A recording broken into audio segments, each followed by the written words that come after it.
Welcome to Arif teaching point. Thumbnail দেখে তোমরা বুঝতেই পেরেছ নবম শ্রেণীর ইতিহাসের তৃতীয় অধ্যায়ের একটি এমসিকিউ ও এসএকিউ এর সাজেশন, যেটা তোমাদের দ্বিতীয় ইউনিট টেস্টে কাজে লাগবে। দ্বিতীয় ইউনিট টেস্টের জন্য তৃতীয় অধ্যায় থেকে এমসিকিউ এসএকিউ, এই এমসিকিউ এসএকিউগুলো তোমরা দেখে গেলেই সমস্ত সম্পূর্ণভাবে তোমরা কমন পাবে। দেখো কোশ্চেনগুলো দেখে যাও। 1 নম্বর কোশ্চেন, প্রথম কোথায় জাতিরাষ্ট্র গঠিত হয়? উত্তর হবে স্পেনে। তারপরে দ্বিতীয় কোশ্চেন দেখো, অস্ট্রিয়ার রাজধানীর নাম কি? উত্তর ভিয়েনা। তারপর দেখো, অস্ট্রিয়ার প্রধান বা চ্যান্সেলর কে ছিলেন? উত্তর হবে মেটারনিখ। তারপরে দেখো, কূটনীতির রাজপুত্র কাকে বলা হয়? উত্তর মেটারনিখ। তারপরে কোশ্চেন দেখো, ভিয়েনা সম্মেলনের সভাপতি কে ছিলেন? উত্তর মেটারনিখ। তারপরে 6 নম্বর কোশ্চেন দেখো, ভিয়েনা সম্মেলনে রাশিয়ার প্রতিনিধি কে ছিলেন? উত্তর হবে জার প্রথম আলেকজান্ডার। তারপর 7 নম্বর কোশ্চেন দেখো, ভিয়েনা সম্মেলন কবে হয় এবং এর সভাপতি কে ছিলেন? উত্তর হবে 1815 খ্রিস্টাব্দে 15ই নভেম্বর। প্রিন্স মেটারনিখ ছিলেন এর সভাপতি।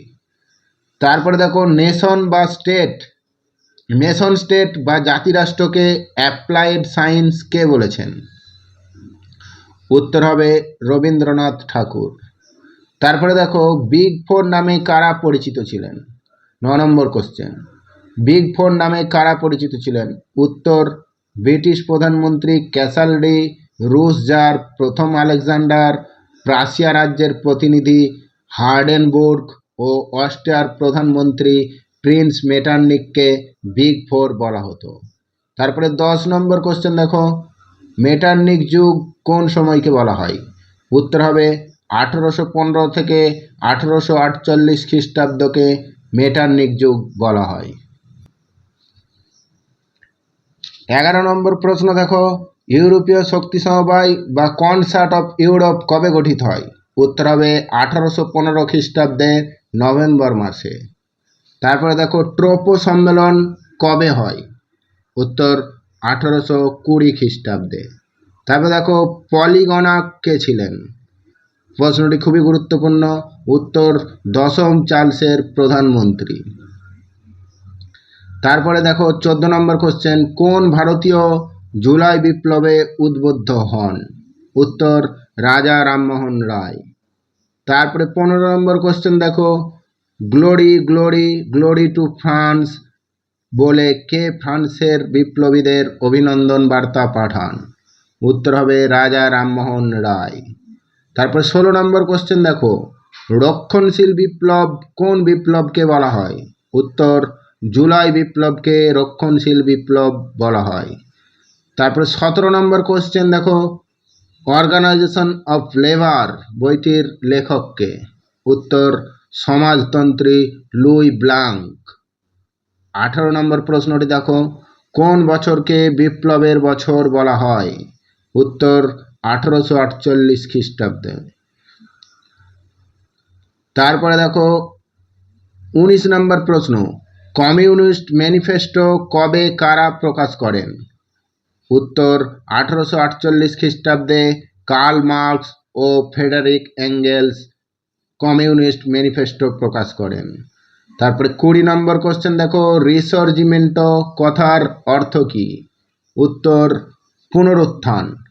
তারপরে 21 নম্বর কোশ্চেন দেখো, কার্বোনারি কথার অর্থ কি? উত্তর কার্বোনারি কথার অর্থ জ্বলন্ত অঙ্গার।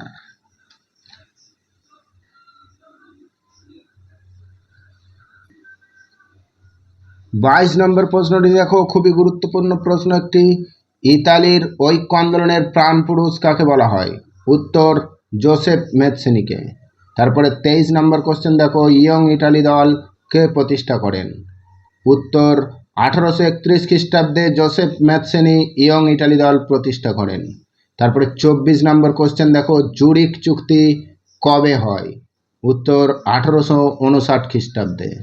তারপরে 25 নম্বর কোশ্চেন দেখো, জোলভেরাইন কি? উত্তর জার্মানির একটি শুল্ক সংঘ, যেটি 1819 খ্রিস্টাব্দে গড়ে ওঠে। তারপরে 26 নম্বর কোশ্চেন দেখো, ইটালির ঐক্য আন্দোলনের প্রকৃত স্থপতি কে ছিলেন? উত্তর হবে কাউন্ট ক্যাপুর। তারপর 27 নম্বর প্রশ্ন দেখো, পলম্বিয়ার্সের চুক্তি কবে কাদের মধ্যে হয়? উত্তর 1858 খ্রিস্টাব্দে তৃতীয় নেপোলিয়নের সঙ্গে ক্যাভুরের পলম্বিয়ার্সের চুক্তি হয়েছিল। তারপরে দেখো 28 নম্বর কোশ্চেন, কটি রাজ্য নিয়ে কনফেডারেশন অফ রাইন গঠিত হয়? উত্তর 39টি রাজ্য নিয়ে। তারপরে দেখো 29 নম্বর প্রশ্ন, ভিল্লা ফ্রাঙ্কার চুক্তি কাদের মধ্যে হয়? উত্তর তৃতীয় নেপোলিয়নের সঙ্গে অস্ট্রিয়ার শাসকের। তারপর 30 নম্বর কোশ্চেন দেখো, ইতালির ঐক্য আন্দোলনের তরবারি কাকে বলা হয়? প্রশ্নটি খুবই গুরুত্বপূর্ণ। উত্তর গ্যারিবল্ডিকে। তারপরে 31 নম্বর প্রশ্নটি দেখো, অ্যাসোসিয়েশন এগারিয়া কে গঠন করেন? উত্তর কাউন্ট ক্যাপুর 1832 খ্রিস্টাব্দে। তারপরে 32 নম্বর প্রশ্নটি দেখো, জার্মানির কয়েকজন বিখ্যাত মনীষীর নাম লেখো। উত্তর ফিখতে ও হেগেল। 33 নম্বর প্রশ্নটি দেখো, রক্ত ও লৌহনীতির প্রবর্তক কে ছিলেন? উত্তর বিসমার্ক।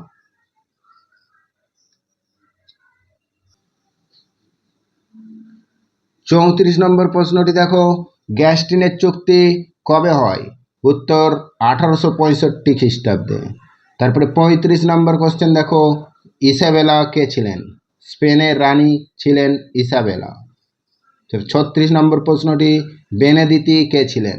বেনেদিতি ছিলেন ফরাসি রাষ্ট্রদূত। 37 নম্বর দেখো, সেডানের যুদ্ধ কবে হয়? উত্তর 1870 খ্রিস্টাব্দের সেপ্টেম্বর মাসে সেডানের যুদ্ধ হয়েছিল। তারপরে দেখো 38 নম্বর প্রশ্নটি, ঐক্যবদ্ধ জার্মানির প্রথম সম্রাট কে ছিলেন? উত্তর প্রাশিয়ার রাজা প্রথম উইলিয়াম। তারপরে 39 নম্বর কোশ্চেনটি দেখো, রাইখস্ট্যাগ কি? উত্তর জার্মানির জাতীয় সংসদ। তারপরে 40 নম্বর কোশ্চেনটি দেখো, বলকান সংকট বলতে কি বোঝো?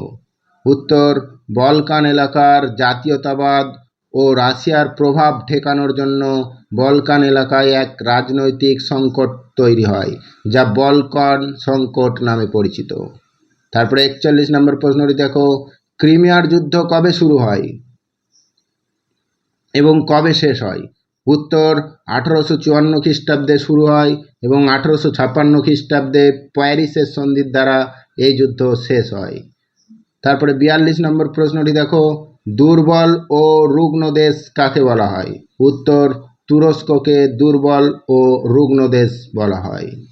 তারপর 43 নম্বর প্রশ্নটি দেখো, ভূমিদাস প্রথা উচ্ছেদ কে করেন?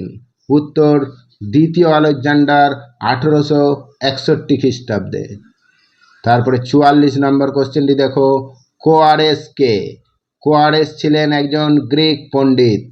তারপরে 45 নম্বর প্রশ্নটি দেখো, খুবই গুরুত্বপূর্ণ প্রশ্ন, হেটাইরিয়া ফিলিকে কি? উত্তর গ্রিস দেশের একটি সংগঠন ছিল হেটাইরিয়া ফিলিকে। তারপরে 46 নম্বর প্রশ্নটি দেখো, গ্রিস কবে স্বাধীন হয়? উত্তর 1829 খ্রিস্টাব্দে গ্রিস স্বাধীন হয়। 47 নম্বর কোশ্চেনটি দেখো, পলিগণক কে ছিলেন? এই প্রশ্নটিও ভীষণ গুরুত্বপূর্ণ। উত্তর রাজা দশম চার্লসের প্রধানমন্ত্রী ছিলেন পলিগণক। তারপরে 48 নম্বর কোশ্চেনটি দেখো, বুরসেন স্যাপটেন কি? উত্তর জার্মানির কেন্দ্রীয় ছাত্র সংস্থা হলো বুরসেন স্যাপটেন। 49 নম্বর কোশ্চেনটি দেখো, কার্লসবার্গ ডিগ্রি কে কবে জারি করেন? উত্তর 1819 খ্রিস্টাব্দে প্রিন্স মেটারনিখ। তারপরে 50 নম্বর কোশ্চেনটিও খুবই ইম্পর্টেন্ট, গিজো কে ছিলেন? উত্তর লুই ফিলিপের প্রধানমন্ত্রী। লুই ফিলিপের একজন অহংকারী প্রধানমন্ত্রী ছিলেন গিজো। 51 নম্বর কোশ্চেনটি দেখো, অলমুজের সন্ধি কবে কাদের মধ্যে হয়?